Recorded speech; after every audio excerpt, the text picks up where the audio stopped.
ماكو احد فوق القانون. بس ليش القانون بس على الفقير؟ انا اريد اسال، يعني مع الاسف والله هاي رساله الى السيد عبد الامير الشمري وزير الداخليه.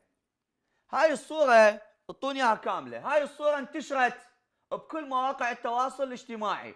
دا شوف الضباط الابطال طبعا، وما شاء الله الضباط الابطال. ها راح احكي لكم على موضوع الكروشه.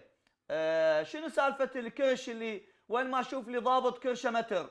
بس اوقف، انا هسه احكي بغير موضوع. هذول الضباط الابطال طبوا على هذا المطعم مال الفلافل، القوا القبض على عمال البناء، العماله لزموهم وذبوهم بالسجن وصوروهم. شوف باوع تشوف، شفته؟ صوروهم. منو يا